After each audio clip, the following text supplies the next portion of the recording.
ছাত্ররা যখন আন্দোলন করলো 24 জুলাই, কই তখন তো তাদের গায়ে কোনো হাত দেওয়া হয়নি, কিচ্ছু করা হয়নি। মেয়েরা তো রাতভর মিছিল করেছে। এমনকি যখন এই মেয়েরা আমার পদত্যাগ দাবি করে আর আমি তার নিরাপত্তার ব্যবস্থা করি, কিন্তু 15 তারিখ থেকে যখন তারা ছাত্র হত্যা শুরু করলো, 6টা ছেলে যখন মারা গেল, মানুষ মারা গেল, আমার সন্দেহ হলো। সাথে সাথে আমি জুডিশিয়াল এনকোয়ারি কমিটি করে দিলাম তদন্ত করবার জন্য, কিন্তু সেই তদন্ত তো করেনি। আমি 3 জন হায়ার করে জজ নিয়ে 3 সদস্য বিশিষ্ট জুডিশিয়াল এনকোয়ারি কমিটি করলাম। প্রথম করলাম 18 জুলাই, এরপরে করলাম 1 আগস্ট।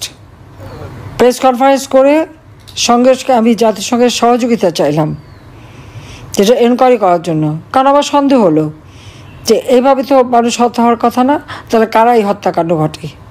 আজকে যে হত্যাকাণ্ডের দায় আমার উপর চাপানো হচ্ছে, আমি তো বলবো এই হত্যাকাণ্ড তো আমি করিনি, এটা ওই ডক্টর ইউনূসের মেটিকুলাস ডিজাইনেরই একটা অঙ্গ। লাশ ফেলো, গভর্নমেন্ট পড়ে যাবে।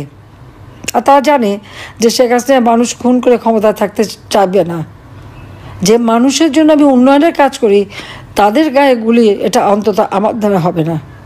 এবং প্রত্যেকটা হত্যাকাণ্ড আপনারা নিজেরা লক্ষ্য করে দেখেন, ওই আবু সাঈদ কীভাবে মারা গেছে, তার মাথার পিছনে আঘাত ছিল। মুগ্ধ সেখানে তখন কোনো পুলিশের সাথে গণ্ডগোলই না, তার গায়ে গুলিটা কোথা থেকে এসে লাগলো।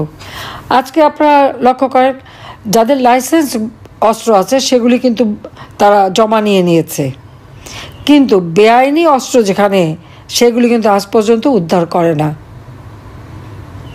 বেআইনি অস্ত্র যাদের হাতে ওই 7.62 বুলেট, তাদের অস্ত্র কেন উদ্ধার করা হচ্ছে না? তারা কারা? তারা ওই ইউনূসেরই বাহিনী, ওই সমন্বয়ক এবং যত জঙ্গি সন্ত্রাসী, যাদেরকে আমরা সন্ত্রাসী বলে গ্রেপ্তার করেছি, জঙ্গিদের গ্রেপ্তার করেছি, বিডিআরে যারা হত্যা করেছে, 21শে আগস্ট গ্রেনেড হামলা, সেই হলি আর্টিজানের যারা, এবং অন্যান্য যে সমস্ত জঙ্গি সংগঠনগুলি পৃথিবীর বিভিন্ন দেশ যাদেরকে নিষিদ্ধ ঘোষণা করেছে, আমরা তাদেরকে যে বিচার করেছি, শাস্তি দিয়েছি। ডক্টর ইউনূস ক্ষমতাটা ওই ডাকাতি করে দখল করে নিয়েই কী করলো, সকল জঙ্গি সন্ত্রাসী খুনি সবাইকে ছেড়ে দিল। কেন? তার কারণ তার যে ক্ষমতা দখলের যে আন্দোলন, এটা কোনো জনগণের আন্দোলন না, ছাত্রদের আন্দোলন না। হ্যাঁ, ছাত্রদের বা অনেকে বিভ্রান্ত করেছিল, সে তার ওই মেটিকুলাস ডিজাইনের মাধ্যমে অপপ্রচার করে বিভ্রান্ত কিছুক্ষণের জন্য করেছিল, কিন্তু প্রকৃতপক্ষে কেউ যদি গভীরভাবে চিন্তা করে দেখেন এগুলি কিন্তু সেই জঙ্গিদের ব্যবহার করেই কিন্তু সে ক্ষমতা দখল করেছে। সেই কারণে তাদের প্রতি কথা দেওয়া ছিল কৃতজ্ঞতা স্বরূপ তাদের সবাইকে মুক্তি দিয়েছে, এবং তারা এখন অস্ত্র হাতে নিয়ে ঘুরে বেড়ায়। আর তাদের শক্তি কি? ওই কিশোর গ্যাং, ড্রাগ অ্যাডিক্টেড, বেহারিপট্টির যারা, আর কিছু ছাত্রছাত্রী, এদেরকে হায়ার করে তাদেরকে ব্যবহার করে অস্ত্র দিয়ে নামিয়ে দিয়েছে। আজকে আওয়ামী লীগ দেখলেই তাদেরকে মারতে হবে, ছাত্রলীগ শুনলে তাদের মারতে হবে। কেন? ছাত্রলীগের দোষটা কোথায়? আজকে যে সমস্ত সমন্বয়করা ছাত্রলীগের সঙ্গে যুক্ত ছিল, ছাত্রলীগের কমিটি, কোনো না কোনো কমিটিতেও ছিল, এরকমও তো আছে, হয়তো মূল কমিটিতে না, বিভিন্ন কমিটিতে, যে কটা ঘটনা ঘটেছে প্রত্যেকটা ঘটনার পিছনে এদের হাত ছিল। তাই বদনামটা ছাত্রলীগের কাঁধে রেখে এসেছে, নিজেরা এখন একেবারে ধোয়া মানে পরিষ্কার পরিচ্ছন্ন হয়ে তারা চলে গেছে, তারা রিফাইন্ড হয়ে চলে এসেছে। ইউনূসের কেউ উপদেষ্টা, আবার নতুন দলও গঠন করেছে। অর্থাৎ ছাত্রলীগের থেকে যত অপকর্ম করে বদনামটা ওখানে রেখে, ময়লাটা ওখানে রেখে ওনারা রিফাইন্ড হয়ে চলে এসেছেন। সেখানে কি নতুন পার্টি, নতুন দলও করে ফেলেছে, এবং সেই দল আবার হোটেল ইন্টারকন্টিনেন্টালে দিল ইফতার পার্টি প্রায় 2 কোটি টাকা খরচ করে। এক প্লেট ইফতার 12,500 টাকা করে একটা প্লেট খাবার। কোথায় পেল এই টাকা? কোত্থেকে আসলো? দুর্নীতির কথা বলে। আজকে দুর্নীতি কে করেছে? আজকে প্রত্যেকটা ক্ষেত্রে তাদের দলীয়করণ, দুর্নীতি, এটা নাকি বৈষম্যহীন। কেমন বৈষম্যহীন? আপনারা শুনলেন জেলা বাড়ির নির্বাচন, সেখানে প্রত্যেকটা নির্বাচনে কিন্তু এই বিএনপি জামাত জোটে হেরে যাচ্ছিল। কয়েকটাতে যখন হেরে গেল এখন নির্বাচন করতেই দেয় না। কোনো কোনো জায়গায় আমাদের যারা আইনজীবী তাদেরকে ওখানে নির্বাচনে অংশগ্রহণ করতে দেবে না, তাদেরকে ফর্ম নিতে দেয় না, নিজেরা ভাগ বটরা করে নিজেদেরকে ডিক্লেয়ার করে বসে আছে। 93 জন আইনজীবীকে গ্রেপ্তার করে কারাগারে পাঠানো। আমাদের মামলা মোকদ্দমা যারা দাঁড়াচ্ছিলেন প্রত্যেককে গ্রেপ্তার, প্রত্যেকের বিরুদ্ধে মামলা। পৃথিবীর কোনো দেশে এটা দেখা গেছে যে এতজন আইনজীবীকে একসাথে গ্রেপ্তার করে?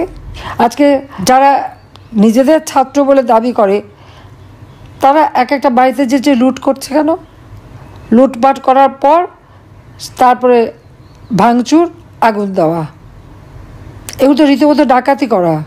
সংখ্যালঘুদের হত্যা করা হচ্ছে, তাদের বাড়িঘর লুটপাট। আওয়ামী লীগের নেতা কর্মী সহযোগী সংগঠন, তাদের বাড়িঘর লুটপাট, কেউ ঘরে থাকতে পারছে না, তাদেরকে পেলে হত্যা করা হচ্ছে, পিটিয়ে মারা হচ্ছে, নয়তো খুন করা হচ্ছে। মিথ্যা মামলা দেওয়ায় তো আমার মনে হয় ইউনূস সাহেব এখন চ্যাম্পিয়ন ওয়ার্ল্ডে। উনি ওয়ার্ল্ড রেকর্ড করে ফেলেছেন। কত হাজার মামলা, না হলেও লাখখানেক মামলাই করা হয়েছে, এবং সেখানে প্রতিদিনই বাড়ছে, প্রতিনিয়ত বাড়ছে মামলার হার। আর সেই সাথে মামলার সাথে সাথে আসামি, এজাহারভুক্ত আসামি, তারপর অজ্ঞাতনামা।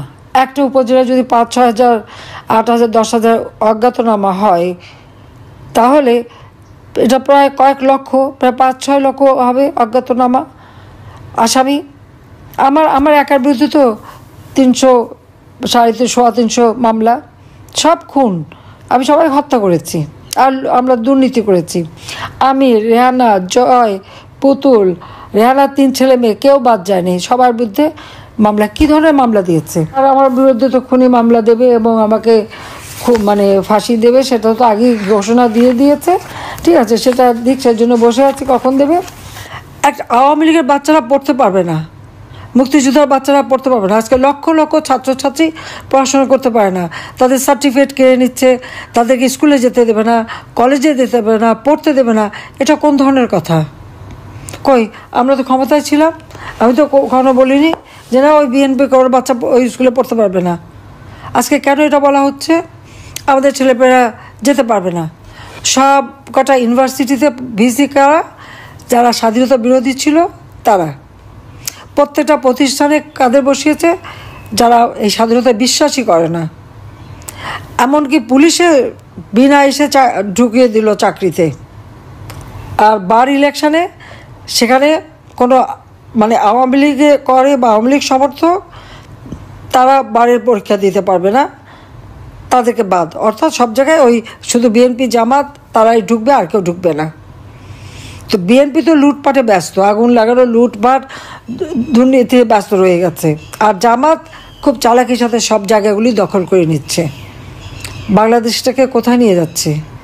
যে বাংলাদেশ অসাম্প্রদায়িক চেতনার বাংলাদেশ, যে বাংলাদেশ উন্নত সমৃদ্ধ বাংলাদেশ, যে বাংলাদেশ উন্নয়নের রোল মডেল হিসেবে বিশ্বের স্বীকৃতি পেয়েছে, সেই বাংলাদেশ আজকে জঙ্গির দেশ হিসেবে পরিচিত।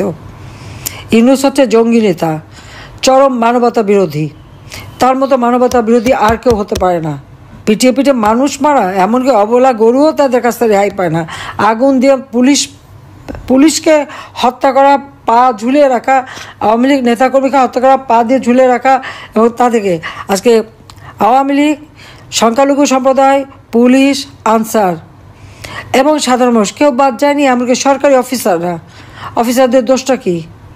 আমি 15 বছর 7 মাস ক্ষমতায়, প্রমোশন দিয়েছি, তারা কাজ করেছে, দেশকে উন্নতি করেছে, উন্নয়নে তারা দেশকে এগিয়ে নিয়ে গেছে।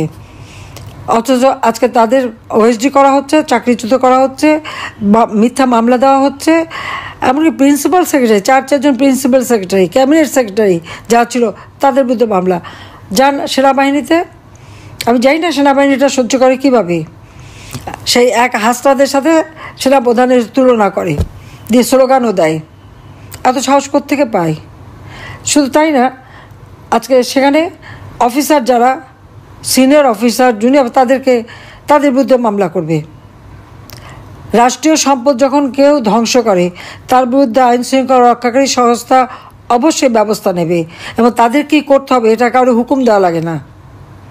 তাদের সেটা কর্মসূচিতেই লেখা থাকে, রুলস অফ বিজনেসেই লেখা থাকে।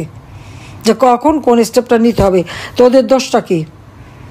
তাদের আজকে কারো পাসপোর্ট বাতিল, কারো বিরুদ্ধে মামলায় কোনো কেউ বাদ যাচ্ছে না। তাহলে ফ্যাসিস্ট কে আর দুর্নীতিবাজ কে? যার 4080 কাঠা জমি আছে সে, না 10 কাঠা জমির মালিক সে?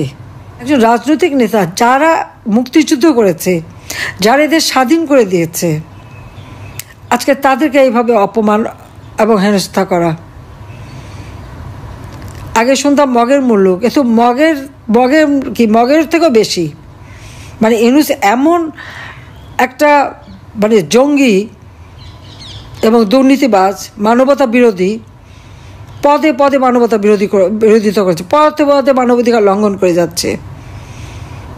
এবং তার একটু লজ্জা শরম কম আছে। গ্রামীণ ব্যাংকে সে যখন চাকরি করত, গ্রামীণ ব্যাংকে আইনে ছিল 60 বছরের বেশি চাকরি করতে পারে না এমডি পদে। সে ওসবের তোয়াক্কা করেনি, কারণ এমডি থাকলে পয়সা কামাতে পারে, পয়সা পাচার করতে পারে। এই যে শত শত কোটি টাকা, তার নাকি $10 বিলিয়ন আছে শোনা যায়। তো এগুলি যে আসছে সব তো গরিবরে যে ঋণ দিয়ে ওখানে তাদের কাছে মোটা অঙ্কের সুদ খেয়ে তাদের রক্ত চুষেই তো বানানো। আর আমিও দায়ী, কারণ তাকে সবচেয়ে বেশি সুযোগ আমি দিয়েছিলাম। কাজেই পদ্মা সেতু টাকা বন্ধ করলো ওই এমডি পদের জন্য। তার এটা মাথায় আসলো না যে এটা আইনে আছে, এই আইনটা তাকে মানতে হবে, এইটুকু বোধ তার নেই।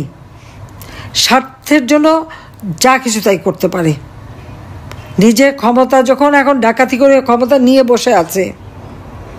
আমি তো রিজাইন করিনি, আমি তো এখনও জনগণের ভোটে নির্বাচিত সংবিধান মোতাবেক। কিন্তু সেখানে যখন একেবারে শুধু হত্যা করতে গেলে তো শুধু আমাকে না, আমার সাথে যারা ছিল আরও অনেক মানুষ মারা যেত। যাক, আমি যেভাবে আমি কোন থেকে আমাকে নিয়ে আসা হয়েছে, সরিয়ে দেওয়া হয়েছে, সেটা আলাদা কথা। হয়তো থাকলে আরও রক্তপাত হতো, কিন্তু সেই রক্তপাত তো বন্ধ হয়নি। তো এই অবস্থান দেশটাকে তারা নিয়ে যাচ্ছে কোথায়? কাজে এখানে খালি নির্দেশের অপেক্ষা না, যার যার এলাকায় শেষে জনগণকে সাথে নিতে হবে। কারণ আজকে সব শ্রেণীর মানুষ কষ্ট পাচ্ছে। যে দেশটায় কোনো খাওয়া পড়ার অভাব ছিল না, সেখানে আজকে হাহাকার। তো এই মানুষের জন্য তো সারা জীবন আমার বাবা কষ্ট করেছেন, আওয়ামী লীগের নেতা কর্মীরা কষ্ট করেছে, তখন অন্য কোনো দল ছিল না। আজকে সেই দেশটাকে ধ্বংসের দিকে নিয়ে যাচ্ছে ইচ্ছাকৃতভাবে। কারণ যত দরিদ্র থাকবে তত বেশি ক্ষুদ্র ঋণ দিয়ে মোটা অঙ্কের সুদ খেতে পারবে। এইটাই তাদের একমাত্র কাজ, গরিবের রক্ত চুষে খাওয়া। কাজে এই রক্ত চোষা খুনি দুর্নীতিবাজ জঙ্গি ইউনূসের হাত থেকে দেশ জাতিকে রক্ষা করার জন্য যা কিছু আছে তাই নিয়ে যেভাবে পারেন প্রতিরোধ গড়ে তোলেন, এবং গড়ে তুলতে হবে। দেশকে বাঁচাতে হবে, দেশের মানুষকে বাঁচাতে হবে। আর এই যে বিশ্বব্যাপী বাংলাদেশের ভাবমূর্তি নষ্ট করেছে, আবার বাংলাদেশকে ফিরিয়ে আনতে হবে শান্তির দেশ, অসাম্প্রদায়িক চেতনার দেশ, উন্নত সমৃদ্ধ দেশ।